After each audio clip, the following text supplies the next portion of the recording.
Take it away. So I'm Andrew Black. I'm here wearing my jacket because Eric wanted to be embarrassed or something.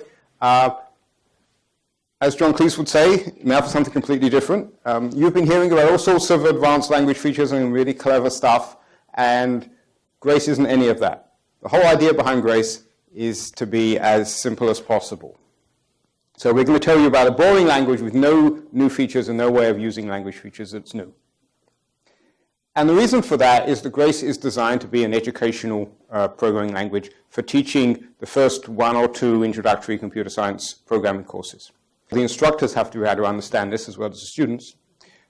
We want to support a variety of approaches to teaching. We're not trying to push a single teaching philosophy, because each time we make a decision that excludes part of the teaching community, we're narrowing our potential user base.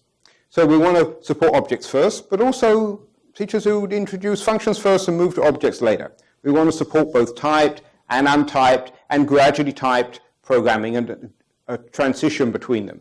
And we also want Grace to give you an easy transition to other languages. Once you've understood the concepts, you should be able to transfer them. Something that's often puzzled me is why students who'd learned, say, C++, couldn't then transfer those concepts to another OO language. And the conclusion I came to after long discussions with my colleagues is if they'd really learned the concepts, then they would have been able to transfer them. But they hadn't. They'd learned pattern matching.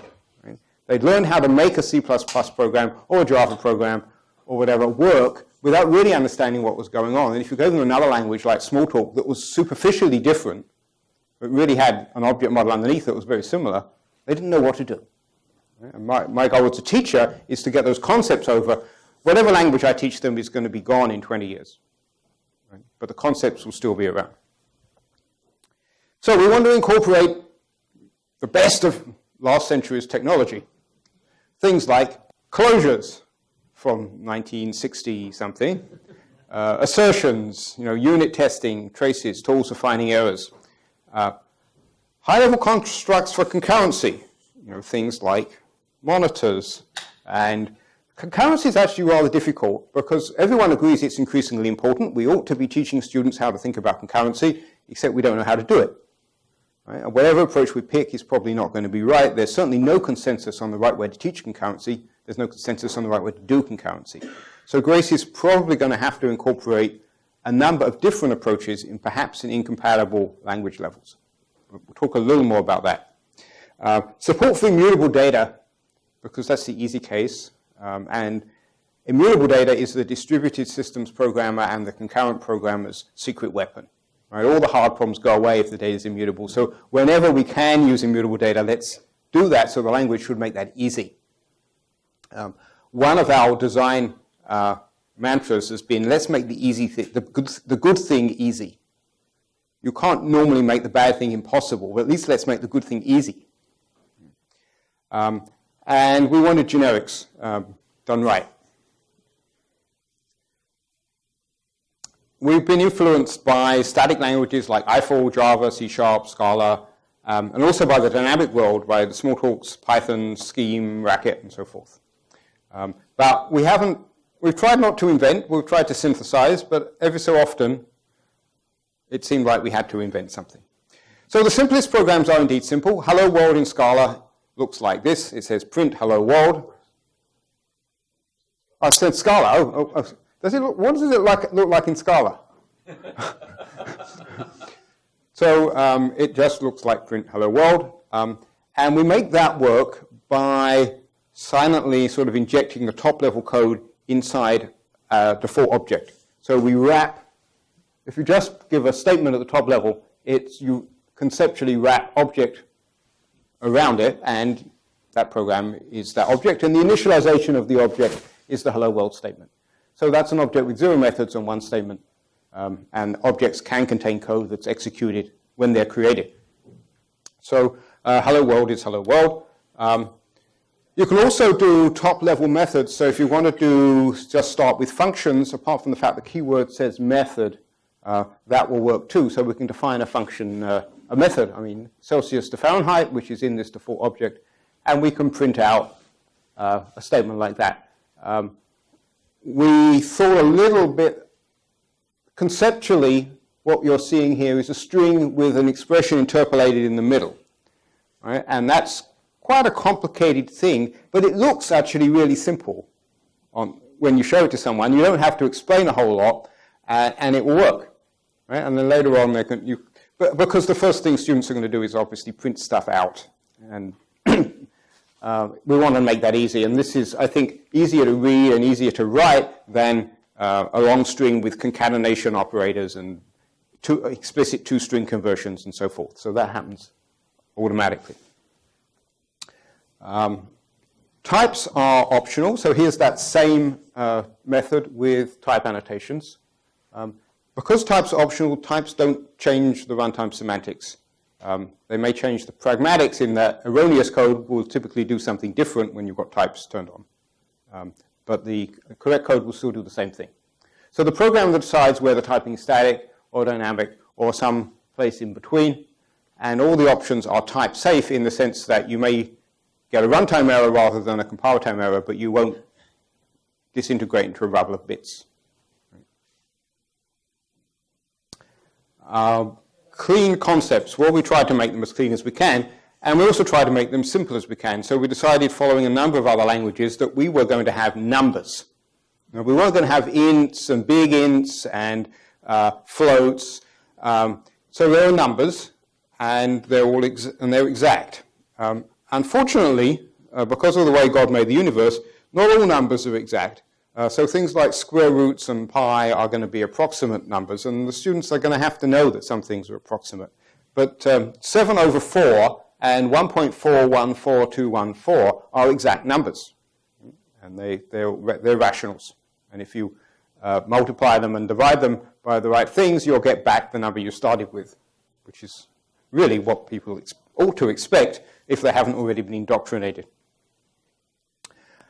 We have objects because we're an object-oriented language. That's an object.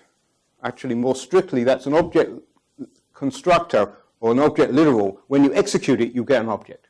Right? And that object has got, guess what, two methods. One's called radius and the other's called area. Right? And the radius is 5 and the area is whatever that evaluates to. We also have constants. They seem like good things to have.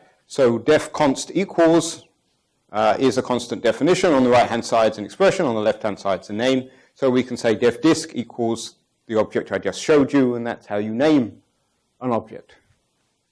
Okay, doesn't seem too hard so far. Objects can also have constants inside them, and they're accessed in the same way as methods. So we can say disk.radius or disk.area, and they answer the right numbers. And it doesn't matter if we've defined disk to be an object with a def inside or for radius or a method inside for radius. Right? That's information hiding. Whether the answer is computed or stored is none of your business. Right? It's my business as the implementer of the object. It's not your business as the client. And that's true, of course, for more complicated methods. So I'm not sure, I don't think I have examples on the slide, but field update is a method, and it looks like field update, but it actually invokes a method, and you can override that method and get it to do something else if you want to. So again, from the outside, you don't know when you're setting the speed of a vehicle, whether you're just setting an instance variable or whether it's executing code. That's an implementation decision. Object factories. So we argued about this quite a bit.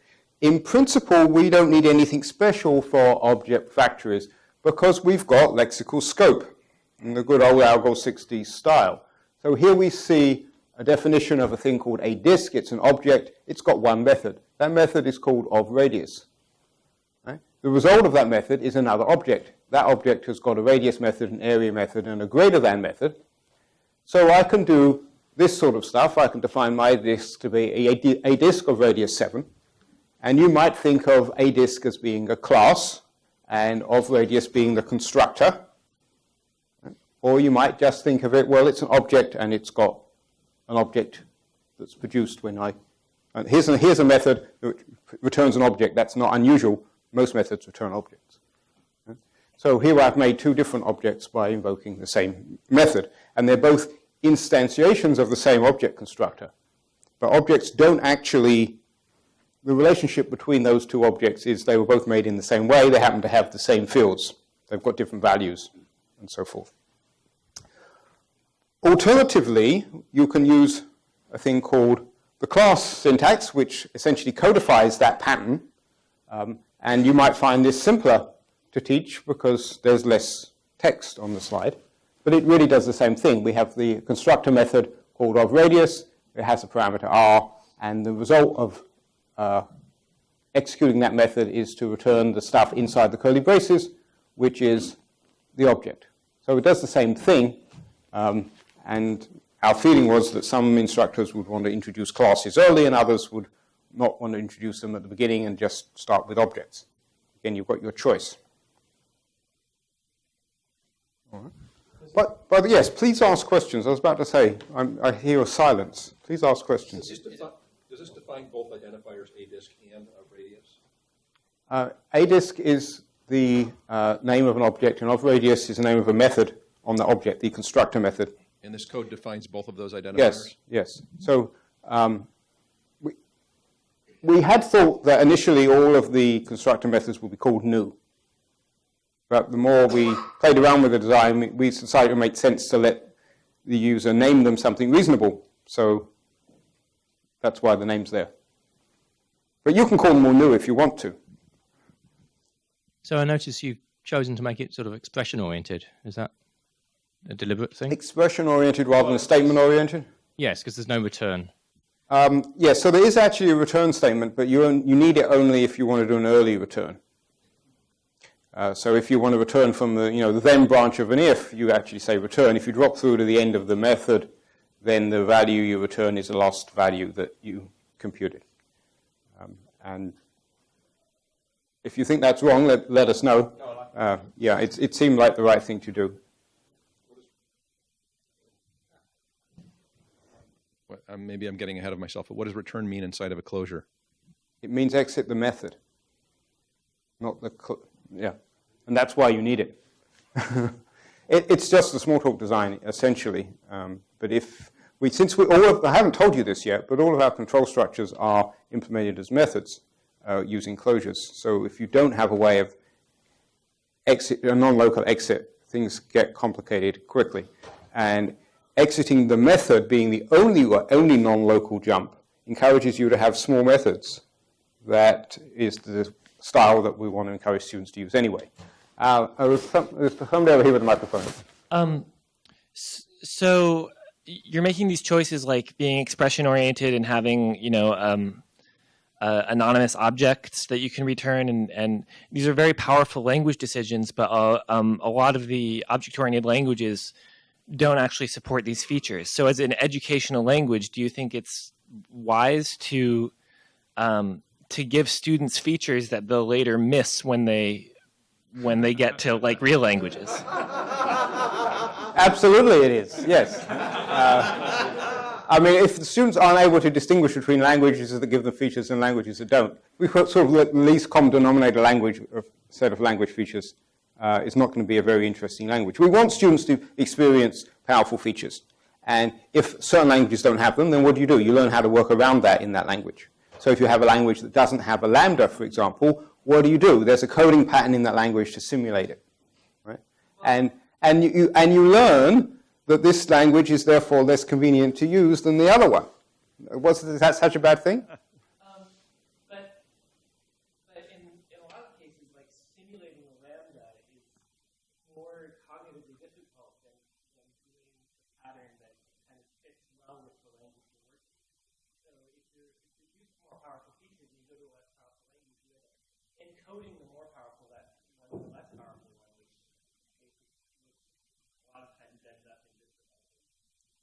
Well, maybe we'll get more people on the Java design committee to actually put lambdas in the language. I suspect that Java will have lambdas long before Grace is widely used in teaching. So it's taking a long time, but it's probably going to take us just as long. So I wanted to make sure I understood your answer to Neil's question. If I have a closure and I use return, do I by default return from the closure, or do you actually implicitly close over return from the name of the method that I was in? You return from the method. Okay. And I had toyed with the idea of having labels on scopes so you could say which one you're returning to, but we haven't done that. You return from the method. The methods can't be nested directly, so you always return from the enclosing method.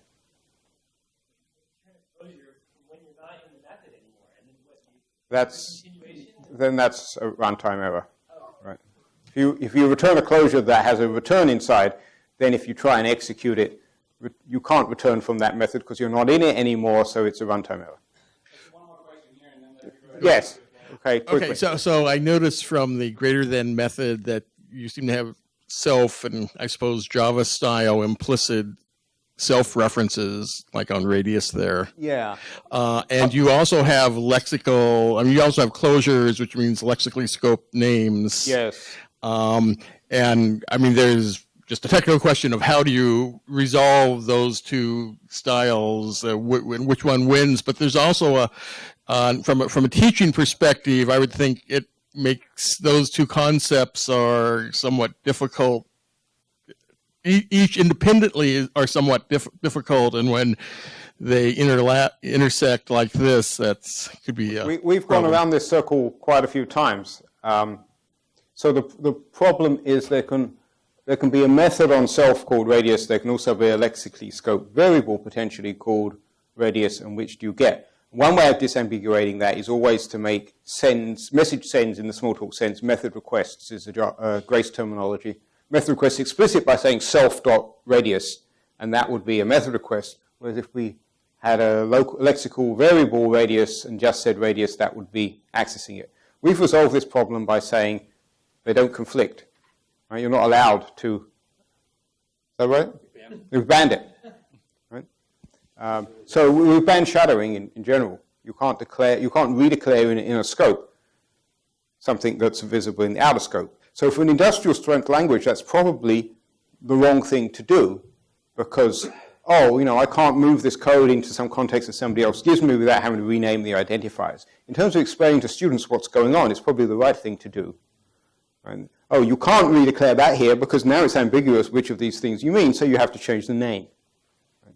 So that's the decision we've made. So let me move on a bit, make sure that I give Kim enough time. The last thing I wanted to talk about was reusing objects. So you can obviously do object composition. Here's an object. It's sort of a washer. It's got a hole in the middle and it's got an outside, and they're both disks. And the area now is the outside area versus minus the whole area. Other thing that's actually important to readability that I hadn't spoken of is we have multi-part method names, sometimes called mix-fix syntax. So the name of this method here, this constructor method, is whole diameter open close, outer diameter open close. Right? So trying to make readable sentences. So that's the class that generates the object like that. But we can also, of course, do inheritance because inheritance is one of the things we have to teach. And inheritance is essentially done by Tal Vasari's copy-down semantics. So we inherit from a particular object. This solves the super object initialization problem. Right? We're inheriting from an initialized object. Its radius has been set.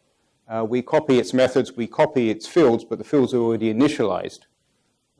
And now we can add some more fields like height and volume, more methods to it. And we can do that with a class as well. So the inheritance story can easily be explained by pictures of objects being copied, or as well as by denotational semantics or whatever your favorite formalism is. Deathly silence. So at this point, I was going to hand over to Kim. Oh, I think. Oh yes, there was a couple more. we've also talked about whether we want multiple assignment and multiple returns and tuple returns, or whether tuples are values. And current status is that we don't have tuples and we don't have multiple returns. And if you want to return more than one thing from a method, well, you can, of course, return an object. And because we've got object constructors, to return an object with two fields, you don't have to have a separate file with a class and then make one of these objects and initialize it. You can just write the expression like this. And it's not nearly so cumbersome. It's still not quite as neat as just returning the two expressions, but it seemed like a reasonable compromise. So here we're answering an object that's got two methods, base and extension. I'm defining them as names, but they're accessible as methods. So that's, again, something where we've looked at different alternatives, and there's always trade-offs to be made, but that's where we're sitting at this moment. And you want the microphone, right? Mm-hmm.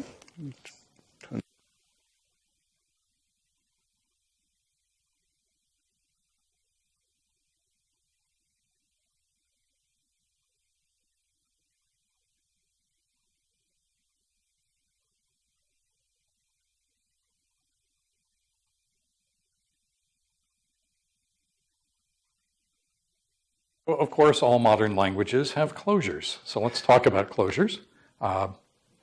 Grabbed from Smalltalk way back when. So closures can have parameters or not. So the thing in curly brackets is a parameterless closure, print hello. We can also have closures that take parameters, x, y, and returning whatever it is that it does. These closures will be represented for us by objects with an apply method. So the second example there with the x and y parameters essentially gets translated into this object with an apply method that takes the x and y and uses real lexical scope for this. Once we have that, we can build our own control structures, which is pretty handy. So if we're defining a list class, which of course really would be sitting in a library somewhere, we could have a method for each or a map or whatever, and we can simply pass to that a kind of closure and then apply it.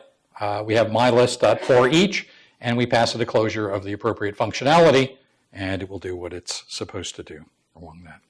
One important thing is, after some discussion, we decided to make some things visible in the language that typically are not visible, in particular delayed evaluation. So for example, if we have a conditional statement, well, obviously we're going to evaluate the condition, but we're not necessarily going to evaluate C or D, so those normally go in curly brackets. On the other hand, if we have a while loop, the sum cond in there is something that is going to be evaluated many times, possibly many times. So having that in curly brackets as a piece of code that is going to be re-executed later on seemed to be a very useful kind of thing. This led us to some decisions that may seem odd to you. So for example, else-if kind of constructs.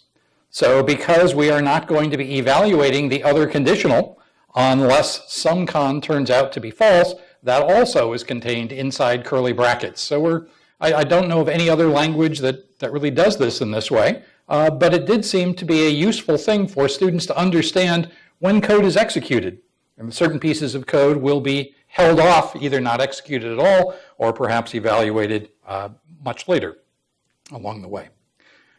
There are some other features, some decisions that we've made that are perhaps are different from other languages. So types for us are interfaces, they are not classes.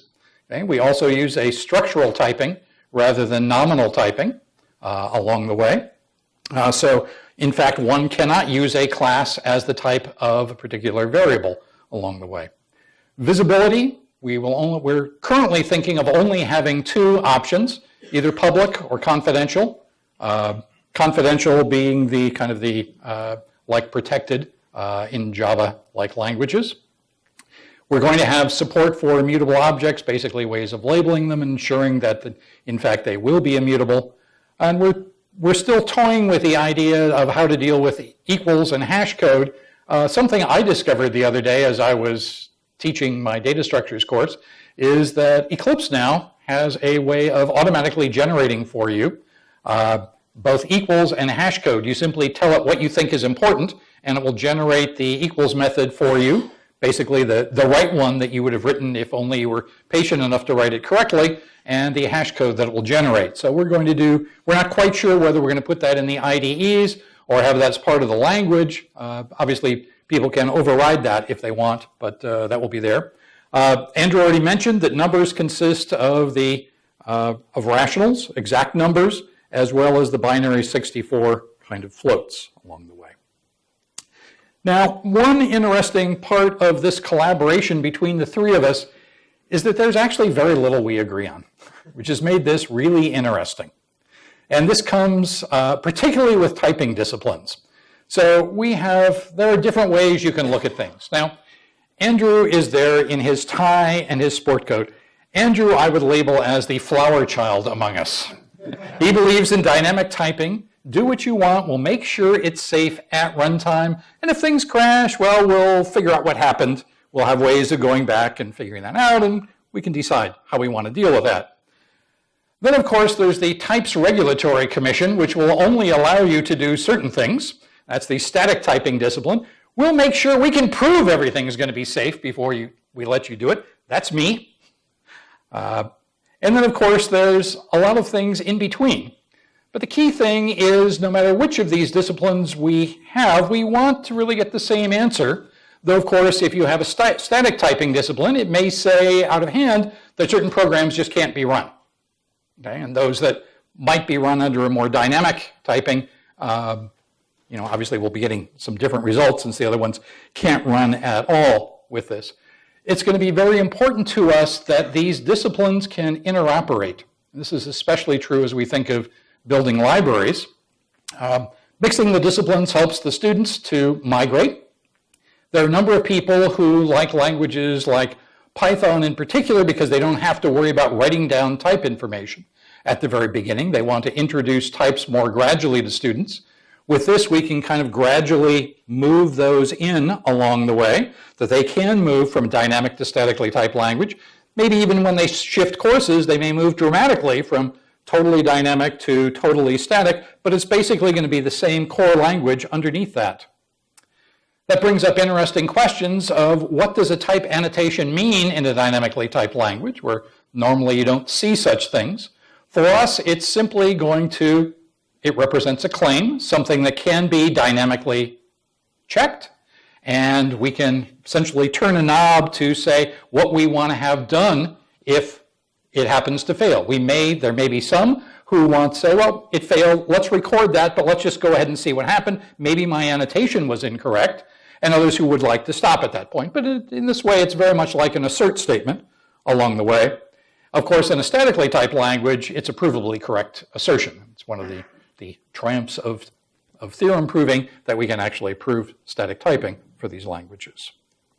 Okay, let me talk a little bit about some advanced features. Pattern matching, the first example we have of a match here is really just like a regular case statement. And you'll notice that the curly brackets are strategically placed here because we have these three cases and we have the code that will only be executed if we get the appropriate match here along the way. This is the simplest type. We can also use it with variant types. Okay? Our object types, by the way, do not contain the null value. We listened to Tony Hoare talk about his $1 billion mistake. So our object types do not have a null. If you want a null, make one up. Okay? So we can define, for example, a not there, which is an object which will have whatever kind of methods we like. We can define a type result, which is going to be a string or not there, where we kind of implicitly understand not there as a singleton type for this. We can then use the variant types, for example, in a match statement. So here we are emulating kind of looking up a key in a table where it may or may not appear. If it happens that we get a v, which is a string, then we'll do the appropriate things with it. If it's not there, then we'll do something else. And by the way, the fact that we have a variant type lets us check that, in fact, this is going to be exhaustive in this particular case, if the type value of key returns that variant type of result along the way. Okay? We have been discussing whether we want something more powerful on the nature of Scala's pattern matching, the kind of thing that one finds in functional languages where you get a list and it would be automatically decomposed with pattern matching into the head and tail, or the extract kind of function that you find in Scala. But then it's easy enough just to call a method and get that as well. So we're constantly looking at the balance between expressiveness and simplicity, thinking of trying to always keep in mind our intended audience of novices. We are going to have language levels. Some of you may be familiar with Scheme Racket, sorry, not Ratchet. And we were looking at the same kind of language levels. We think we can accomplish this with libraries. The libraries, as usual, package together classes and objects that can be used. A use construct will be used to inherit public features into an object. So our top level, we have an object. If it uses something, then all those public methods come down. We will have use different things to bring down different language features at different levels along the way. We have a lot of work to go to develop these pedagogical IDEs, but that is an important goal for us. So, why should you consider using Grace? Well, you probably shouldn't, because if you're just doing professional programming, it's going to be a language that may be lacking in many ways. However, if you're thinking of trying to find a language to teach novices, for me, thinking about the first course, or in particular the data structures course, where I'm particularly frustrated by my language options. Advantages here are we have a clean syntax and a very simple uniform semantic model. There are no static features. We do not allow overloading. There is no null. Everything's an object, including our closures along the way. We're going to have generics done right. That is, you can ask it and it'll know that it really is a list of string and not just a list of something along the way. We have the closures, we have the case and the pattern matching. Syntax that will allow us to design our own control structures as part of library packages along the way. The idea is that will be an easy transition between dynamic and static type checking, that we will have high-level support for parallelism and concurrency. This will almost certainly all be put into libraries and will encourage people to develop a variety of different things. We would like to have libraries that will support the actors model. We'd like it for shared memory as well. Right now, we're leaning toward the kind of constructs you see in languages like Habanero Java, Habanero Scala being developed at Rice, where we've got asyncs, we have finishes, we have futures, etc., relatively high-level constructs for these. And of course, we'll provide support for immutable objects. So the current state of Grace, there are wonderful opportunities for puns with this. It's really hard to resist. So our plans for 2011 were to have various levels of language releases and prototype implementations. There are 3 implementations that are in progress at various stages at this point. The spec just got released, I think, this morning at 0.35. Our goals for this year is to solidify that, and I think we've been spending a lot of time arguing, and it looks like spinning our wheels. I think we're really making progress now. We hope to have mostly complete implementations by the end of this year. 2013, we should have a good reference implementation, should be experimenting with classroom use. 2014, we hope to solidify this to at least a 1.0 level, start thinking about writing textbooks and recruiting others to write textbooks, looking for people to try these out, and ideally by 2015, we'd have people using this who aren't thinking of it as purely experimental. Okay? We need help. If you'd like to get involved, we need people, of course, we'd love to have enthusiastic people who will also have a good sense of taste, who will critique us when they think we're making mistakes and push us in the right direction. We need programmers, we desperately need implementers, library writers. IDE developers is a very important thing for us because as an educational language for novices, the development environment is going to be absolutely critical, and all the other kind of people that I've listed here. The language will be available. There's a blog about the language at Gracelang, gracelang.org. And let's see, what happened to the other part? Oh, here we go. And it is possible now to take a really experimental version on Grace, which runs in a web browser, which is at this, the second URL down here, the one from New Zealand. And you can try out things. There are some idiosyncrasies. In particular, we discovered, much to our frustration, as we try copying things from Keynote to their control characters that it seems to get very upset about. But there are a number of sample programs that are available there that you can just load and you can modify those, you can try out things. The language spec is also available. Current language spec is also available at gracelang.org. So we'd be very happy to hear any comments. We'd love for more people to get involved in this in whatever way that you would like to. There are also mailing lists, et cetera, that you can find out at Gracelang. But let me stop there, and Andrew and I would be very happy to take questions from you. Do we have the microphone? Pick someone. So as I understand it, you want to boil down the object-oriented features to their bare minimum and make them nice. But then at the end, you mentioned you want to have concurrent features that don't exist in other languages except experimental languages. So it seems like there's a mismatch. Maybe you could explain a bit. Well, it's our opinion that our students need to know about concurrency. They need to know how to write parallel programs. We're not sure what the right way of doing that, which is why that is being shoved off to libraries. So we can allow lots of experimentation for that. But right now in the intro course I teach, the students are using threads in a number of places. We make very sure that there are no race conditions. We give them assignments that make sure that doesn't happen. In our second course in data structures, we're actually looking at how we deal with all the problems of concurrency and shared memory sorts of situations. So we think that students are going to need to see this early and often in their undergraduate career, and we want to make it possible for instructors to put them in. It is not part of the core language, but we think that it's important that the language support these, and we should be able to put in other things, other ways of doing things as we learn it. It seemed important not to leave that out. More questions? I'll take one that's nearest. Did you have the opportunity to show these to students and see what their reactions is? We haven't had a chance yet because we haven't had a good implementation that is available to them. That is, I've had some students who are working on this. I'm going to have a student who will be developing all the usual examples that we use in our introductory program this summer, and then we'll be getting more reaction from students. But no, we feel like we need something that they can actually work on before we can get much feedback from them. On the other hand, I've been teaching introductory courses for about 35 years now, so I've had a fair amount of experience with what students do and don't understand. But we're flexible enough. I mean, I was talking to somebody earlier. One of the curses of a language developer is that you have users who don't want things to change. So we're trying to kind of slowly introduce this and not solidify things until we've gotten that kind of feedback.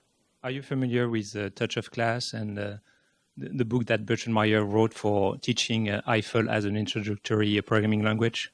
I've heard him lecture on that several times. I haven't looked at the actual book.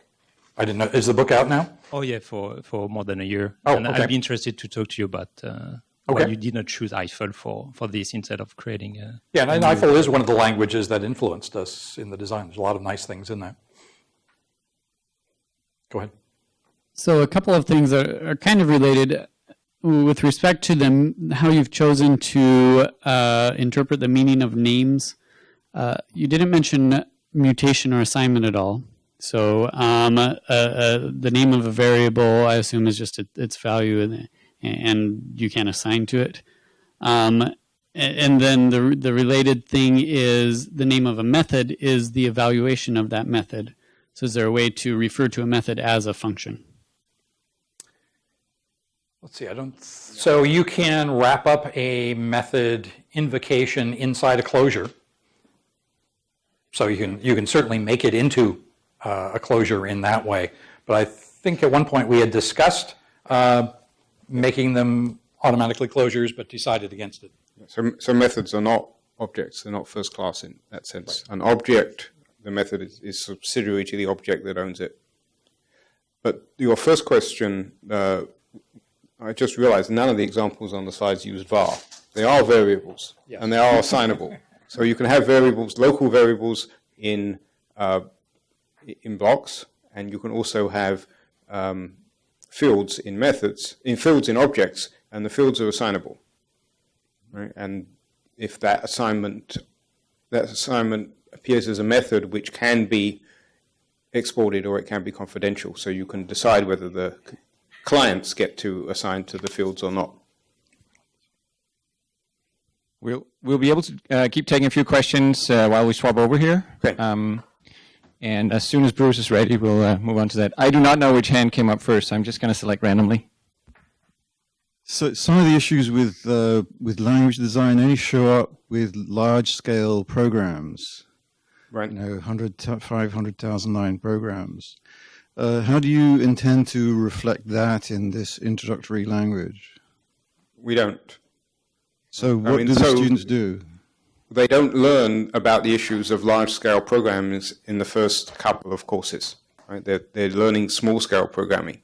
So I absolutely agree. There are problems of modularity problems, large-scale problems, and they're going to be addressed typically at the same time the students are introduced to industrial strength languages. However, we are aware that we're going to run into some of the same problems ourselves because we're going to have to generate probably thousands of lines of libraries. Right? So although that's not one of our design goals, we have had extensive discussions about module systems and how we are going to deal with this and how the language levels interact with the modules. But some of the decisions we made, such as no shadowing, are deliberately there for simplifying teaching, acknowledging the fact that it's not probably not the right decision for large-scale industrial language design. Martin. The semantics of def, is that strict evaluation or lazy? Strict. And how do you deal with top-level defs then? How do we deal with top-level defs? Well, you probably your whole program consists of a bunch of defs. Oh, mutually self-referential. No, I mean if you have a bunch of defs in your files, there's not a natural order in which you would evaluate these. So how do you define that? Or is it all in one file? File? We're talking about programs. We don't have files. Source script. Yes, that's a problem. Okay. The other thing is, I think one of the worst things that Scala inherited from Java, beside null pointers, is universal equality. So I would step very, very carefully there. So in retrospect, universal equality is very, very dangerous. You mean universal equality or object identity? Universal equality. That essentially everything is comparable to everything. Everything else. Yeah. Yes. Yeah. All right. Bruce still looks busy up there. We can take another one down here. One more? Okay. I'd like to understand how inheritance works a little more. So when you have an inherits expression or statement, yeah, what are you evaluating on the right side? Is that any arbitrary expression? No. It might be in a purely dynamic language, but because we also want to support static typing, there are syntactic restrictions on what can be on the right-hand side of the inherit statement. And the current verbiage is something like it has to be definitively static. That is, it's an object, but the compiler has to be able to figure out what's in that object. Okay, that answers my questions about how that plays with typing and shadowing. Right. Anyone else? Andrew? Exceptions. Yes. Yes. Yes. Exceptional. You said that type conformance is going to be structural, or is structural. Yes. Have you considered how that interacts with recursive types? So like if a list has a tail that returns in their list, it seems like you either get a very complicated type system, or you end up saying it's not structural after you've unfolded it a certain number of levels, or I don't know. No, the problem with structural types is not recursive types. That seems to be quite simple. The problem is error messages. And the place that people have tried this before, they've got into trouble, is giving the user intelligible error messages. And smarter people than us, I have to say, have failed to make this work. So that, I suspect, will be a challenge. But it's not the type system itself. Emerald did structural types. That works out quite nicely. It's a simple. The algorithm's already there in anyone who does nominal types. The algorithm for nominal types is it a structural match, and do the names match? We're just taking away the last conjunct.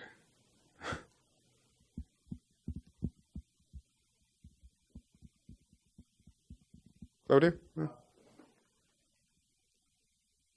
Yes, I like what you were doing with the control constructs, making the delayed evaluation explicit. Right. But then, unless I misunderstood, it looks like you don't distinguish a field reference from a method reference, right? Right. So if there might be some computation happening there when you refer to a field, but not when you refer to a method, but not when you refer to a field. Right. And this is one of the features of C# that I find awful, actually, because you don't know that what you're doing is actually not going to do anything. And we've actually had people tell us, but you don't know whether that's going to cause computation or not. Yeah. And that's right. That's the price you pay for encapsulation. Yeah, that's a design decision. When I send a message to Microsoft server and you give me back a result, how do I know whether you computed it or whether it was stored? So clearly there's plenty more to discuss. Never present a new programming language in a venue like this. But that's the whole point, isn't it? That's the whole point. So it's been great. Thank you very much to both Kim and Andrew.